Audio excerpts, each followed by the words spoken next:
You're not a photographer, you're a problem solver.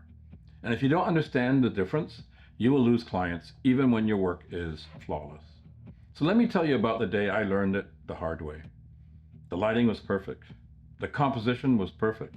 The client stood there, looked at the shot, and told me it was perfect. And I still lost her as a client for good. Now, if that sounds impossible, stay with me because it happened. And by the end of this video, you'll understand exactly why and exactly how to make sure it never happens to you. I spent months trying to get in the door of Vickers Benson, chasing one art director, trying to get her to give a new photographer a shot. And she finally said yes. And the job she gave me was simple. It was actually almost insultingly simple. It was one plate of Royal Doulton china, off-white, soft Easter colors, on a white background with one Easter lily. That was it. That was the whole brief. Except the lily was the problem. It was out of season. And I'd spent 2 or 3 days hunting them down before I finally tracked 24 lilies. And it cost me a small fortune just to have the options on set. And I thought 24 was more than enough. So shoot day arrives, the art director shows up, full day booked, and it went well. She loved the image. That was never the issue. The issue was something I never saw coming and never asked about. See, she expected to walk away with 100 lilies or more to take home after the shoot. I brought 24. That was it. That was the whole relationship over on flowers that had never even appeared in the final image.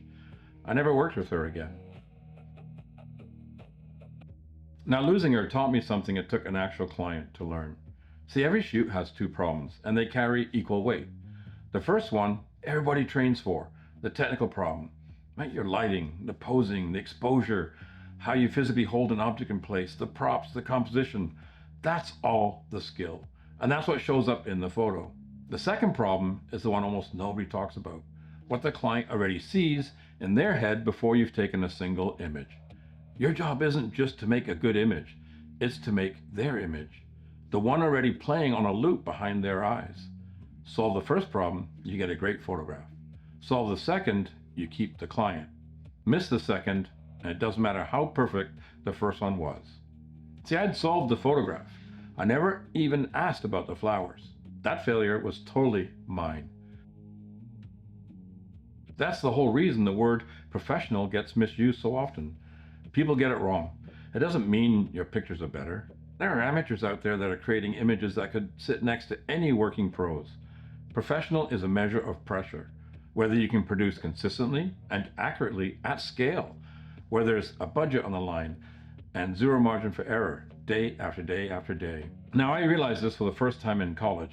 The professors were my clients. At least that's how I saw it. Solve what they wanted, and you get the grade. And the same game is still playing today. The client just got more expensive. Every shoot since has been the same test.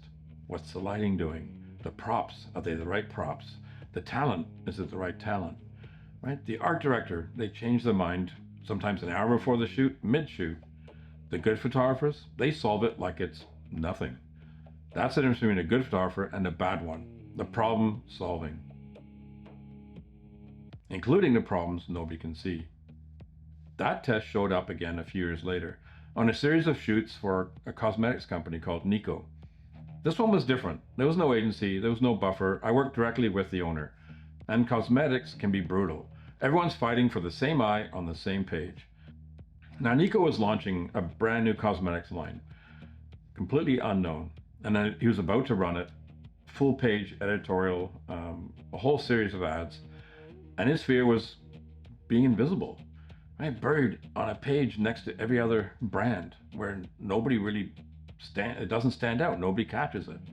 And he wanted to stand out. He wanted to be seen. Now, the technical problem was easier to solve. I shot it in my style, clean product, on white, correctly lit. Now, the second problem was the fear of invisibility. And it's the reason I put the product large and dynamic against the stark white background. Right? It was clean, simple, but I built angles into the shots that were, in a way, technically kind of impossible and somehow look completely natural. Right? The simple brush kit I tied with twine and arranged it like a bouquet. The clamshell compacts, where you see the lid and the contents at the same time. an angle that kind of shouldn't exist. Your eyes sense something's off and it's so subtle you can't pinpoint it. The lipsticks and pencils held at angles that shouldn't hold together. So there's 10 ads roughly, all on white. And that was the second problem solved, an image the eye couldn't slide past. Working with industry directly taught me the other half of this.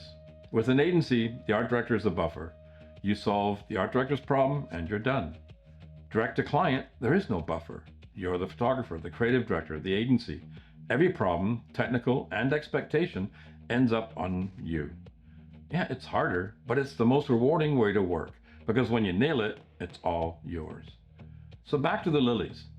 The image was perfect, and it still cost me the client because I never asked the one question that would have caught it. What are your expectations here? 5 lilies, 300. What's the number in your head? If I'd asked that a week earlier, it's already solved before she walks through the door. So I stopped walking into shoots blind, and I ask as many questions as needed for every single job. Matching what a client pictured, well, that makes them satisfied, happy. Right? You gave them what they expected, nothing more. But when the final image exceeds what was in their head, they're not just happy. They stop wanting to work with anyone else. That's how you keep a client for years. So, 2 problems every single time. The one in front of the camera and the one in someone else's mind that may not show up in the image at all. See, the amateur only ever has to solve the first one. The professional lives or dies on the second. Think back to the last shoot, project, or piece of client work that you were really proud of. Now ask yourself the question I didn't ask that day.